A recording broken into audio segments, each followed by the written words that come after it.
Здравствуйте, в студии Надежда Саханская. Вы смотрите программу «Актуальное интервью». В республике очередная волна COVID-19 постепенно идет на спад. Ежедневный прирост вновь заболевших сократился почти на треть.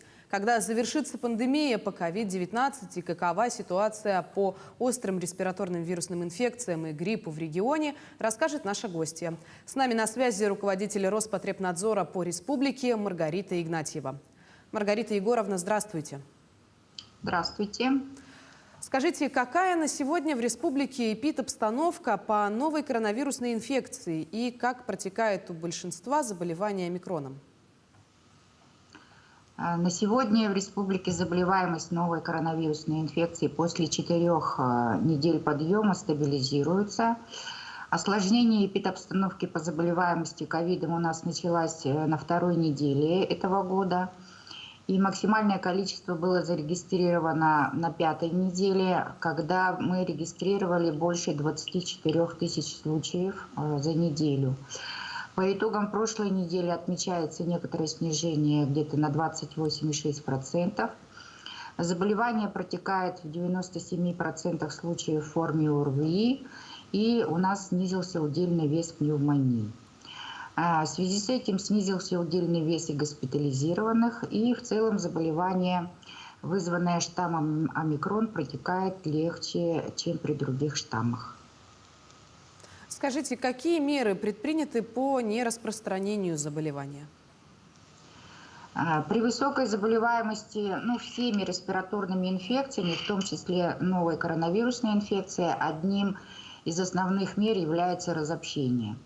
И вот в связи с тем, что у нас повышался уровень заболеваемости среди детей школьного возраста, по предложению главного государственного санитарного врача по республике Саха-Якутия с 18 января были приостановлены очные занятия в школах города Якутска, потому что у нас заболеваемость активно начала расти в городе Якутске, и были переведены на дистант учащиеся с 1 по 8 и 10 классов. А уже с 21 января перешли на дистанционную форму обучения все школьники с 1 по 11 классы и студенты среднеспециальных учебных заведений и вузов. С 18 января этого года мы приостанавливали диспансеризацию, медицинские осмотры. Была проведена маршрутизация плановой медицинской помощи в незанятые по ковиду стационары и медицинские организации. Разворачивались дополнительные стационары и койки в высвобождающихся студенческих общежитиях. Мы объявляли всеобщую мобилизацию медицинских работников и набирали волонтеров с немедицинским образованием и привлекали их для работы в колл-центры, для развоза лекарств и так далее. Привлекали ведущих научных сотрудников с медицинского института с тем, чтобы они по телефону консультировали население. Было увеличено количество инфекционных выездных бригад и организована неотложная помощь круглосуточно в режиме в поликлиниках. И также мы увеличивали количество бригад скорой помощи. Всем известный, открывали мы амбулаторный ковидный центр на базе спортивного комплекса «Триумф» с тем, чтобы маленечко в поликлиниках, так как было очень много народу. С 24 января в закрытый режим работы были переведены все учреждения, оказывающие социальные услуги. Там создавали красные зоны и условия для лечения пациентов с легкими формами. Также мы организовали тестирование воспитателей в детских дошкольных учреждениях еженедельно, и это проводится и по сегодняшний день. И с 24 января были отменены все спортивные и другие массовые мероприятия. И по предложению главного госсанврача мы рекомендовали не вывозить группы детей в другие регионы нашей страны для участия в культурных и спортивных мероприятиях. Без этих мер никак мы не смогли бы обойтись. Маргарита Егоровна, а в каких районах Якутии сейчас остается наиболее сложная ситуация? Традиционно при всех респираторных болезнях, и в том числе по ковиду, заболеваемость начинает расти у нас с города Якутска. И потом уже идет подъем заболеваемости в другие близлежащие районы. Ну, как всегда, это у нас Мегино-Кангаласский район, Заречные районы, Намский, Хангаласский, Горный. И затем уже в эпидпроцесс вовлекаются промышленные районы и Вилюйская группа. И вот нынешний подъем заболеваемости новой коронавирусной инфекцией в таком же порядке и начался и продолжается вот в этих районах. Удельный вес заболеваний в районах с 15% в начале подъема вырос до 60% по итогам прошлой недели. Но, несмотря на это, с прошлой недели в районах начинается помаленьку спад заболеваемости. И вот по итогам прошлой 6-й недели в 15 районах отмечено снижение заболеваемости. Но высокий уровень заболеваемости сохраняется еще в 18 районах республики. Стоит отметить, что почти на треть сократился ежедневный прирост заболевших. Какие прогнозы в связи с этим? Возможно, появятся новые штаммы COVID-19, и можно ли говорить о скором прекращении пандемии? В ближайшие месяцы заболеваемость, вызванная штаммом омикрон, без резкого подъема будет регистрироваться на достаточно высоком уровне. О скором прекращении пандемии пока речь не идет, потому что эволюционный потенциал вируса еще не до конца исчерпан, и вирус может продолжать мутировать, что может привести к появлению новых штаммов, и нет никаких гарантий, что новые штаммы не будут опасными, чем даже штамм Дельта, который на сегодняшний день считается самым тяжелым. Одним из основных факторов, приближающих конец пандемии, является вакцинация населения против новой коронавирусной инфекции не только в нашей стране, но и в мире в целом. И чем она будет проводиться быстрее и с большим охватом населения во всем мире, тем лучше. В этом, получается, и заключается эффект вакцинации на фоне распространения заболевания.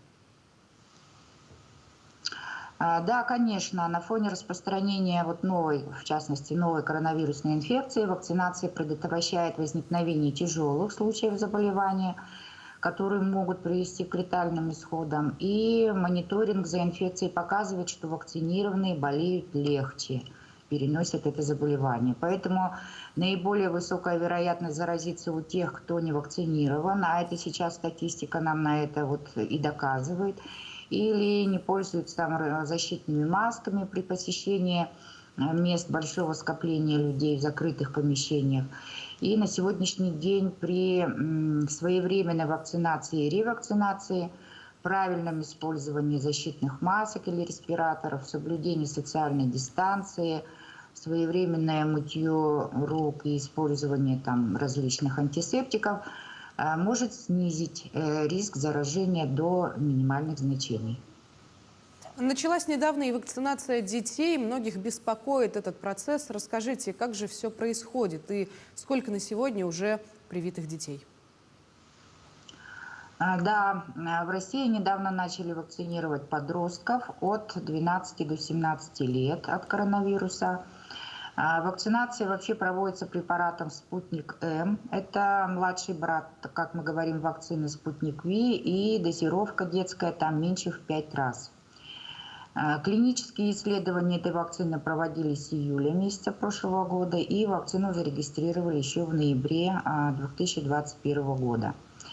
Вакцина «Спутник-М» – это детская, она двухфазная. Дозы, так же как и у «Спутника Ви», вводятся с интервалом 21 день. И по данным Минздрава России необходимо привить не менее 75% от числа подлежащих в этой возрастной группе. Вакцинация добровольная, бесплатная. Есть у нее, как в принципе и у всех других вакцин, некоторые противопоказания, это как аллергия на компоненты вакцины, непостоянные временные противопоказания могут служить как обострение хронических заболеваний или симптомы ОРВИ. Или же сделанные в последний месяц, по календарю, детскому календарю, прививки от других инфекционных заболеваний. Вообще перед вакцинацией ребенка осмотрит педиатр. Решение о вакцинации подростков с 12 до 17 лет должно приниматься со всей серьезностью и с учетом состояния здоровья подростка. Во время исследований врачи заметили у детей только один побочный эффект – это небольшое повышение температуры. Однако реакция на прививку, она вполне естественна. Это означает, что вакцина начала работать и запускает иммунную систему. Все эти эффекты могут продлиться, недолго, в течение суток. И после вакцинации следует 1-2 дня избегать значительных физических нагрузок. В нашу республику вакцина детская поступила в конце января. Небольшую партию к нам отправили 720 доз. Она была распределена по 6 медицинским организациям. Это кроме города Якутска в Хангаласский, Намский район, в Горный, Нижнеколымский и в Нерюнгри. И вот по состоянию на 15 февраля первую вакцину получил 241 подросток.